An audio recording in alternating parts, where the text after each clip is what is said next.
Umalis na sa Escoda Shoal ang BRP Teresa Magbanwa matapos ang 5 buwang pagbabantay sa umunoy reclamation activities ng China. Git ng Philippine Coast Guard, hindi ito pag-atras o withdrawal, kundi pag-reposition ng barko. Kinailangan ding iuwi ang mga tauhang nagkakasakit na sa gitna ng kakulangan ng supply. At live mula sa Puerto Princesa, Palawan, nakatutok si Joseph Moro. Joseph. Ivan Pia, personal na nating nasaksihan itong pagbabalik dito sa Puerto Princesa sa Palawan nitong BRP Teresa Magbanwa matapos ang 5 buwan na pananatili sa Escoda Shoal. Alam mo, sa kakulangan ng supply at makakain, yung ilang mga PCG personnel ay nagkasakit na. At ang kwento nga ng commanding officer dito ay kumakain na lamang sila ng lugaw na hinahaluan ng asin. Sa Puerto Princesa Port, dumaong ang BRP Teresa Magbanwa pasado 1:00 ng hapon kanina. Kita sa di kalayuan mga pinsalang natamo nito matapos banggain ang barko ng China Coast Guard itong Agosto.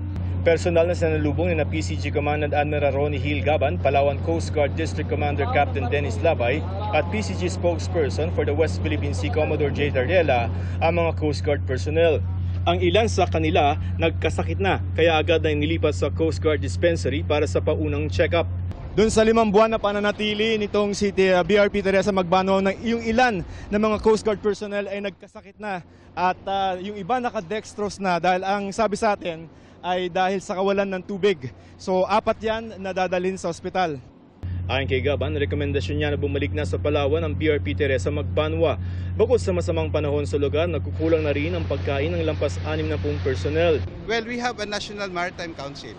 I made a recommendation, yes. I made all the consultations necessary to come up with a sound decision. And I think we've made the right thing. Pinarangalan ang mga tropa na sakay ng BRP Teresa Magbanwa. Kabilang ang commanding officer ng barko na si Lieutenant Commander Efren Duran Jr. na hindi mapigilang maiyak lalo ng kausapin at gawaran ng medalya. Naalala raw niya kasi ang kanilang sakripisyo sa dagat sa loob ng 5 buwan. Resourceful naman kami. Lugaw. So, lugaw, sir. Masaya kami doon. Asin-asin lang, sir. Tubig, sir. Naubusan? Naubusan din.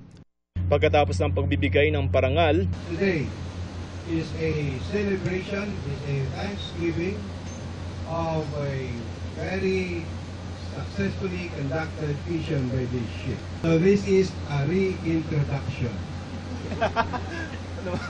of what food is all about. Women's to the fight! nagsalo-salo ang personnel sa Budol fight sa pangunguna ni Gaban. Ngayong araw, sinabi ng tagapagsalita ng China Coast Guard sa Chinese state media na nag-withdraw o matras ang BRP Teresa Magbanwa. Naaayon daw sa batas ang kanilang mahakbang laban sa ating barko at nabigo ang paulit-ulit na tangkang padala nito ng supplies. Pero giit ng Coast Guard at ng National Maritime Council, hindi umatras ang BRP Teresa Magbanwa. Ang pag-uwi ng barko sa Palawan ay hindi rin daw tugon sa panawagan ng China na tanggalin doon ang barko. Hindi tayo nag-withdraw. We reposition the vessel. We will maintain our presence in all of our exclusive economic zones, including Escoda Shoal. Ivan, ayon nga dito kay Admiral Gaban ay tinuturing nilang mission accomplished itong BRP Teresa Magbanwa. Ivan? Joseph, nabanggit ni Coast Guard Chief Gaban na pananatilihin natin ang ating presence sa ating EEZ. Ibig sabihin ba niyan magkakaroon ng kapalit itong Teresa Magbanwa? At itong Teresa Magbanwa sinasabing repositioning lang. Within the vicinity pa rin ba ng Escoda Shoal o sa ibang area na? Ang sinasabi nitong si Admiral Gaban, yung Escoda Shoal ay napakalawak na lugar, no? At kung hindi mo to, kumbaga ang sinasabi niya ay hindi no pwedeng harangan lamang at bakuran. So ang tanong natin kanina ay meron bang pwersa tayong ipapadala doon? Pagka kasi ganyan yung tanong natin sa Coast Guard and even sa sa AFP, no? Ang tinatawag nila dyan ay operational matters. Suffice it to say na ang sabi ng pamahalaan ay hindi natin bibitawan at hindi natin iiwan yung Escoda Shoal. Ivan? Joseph Borong, maraming salamat.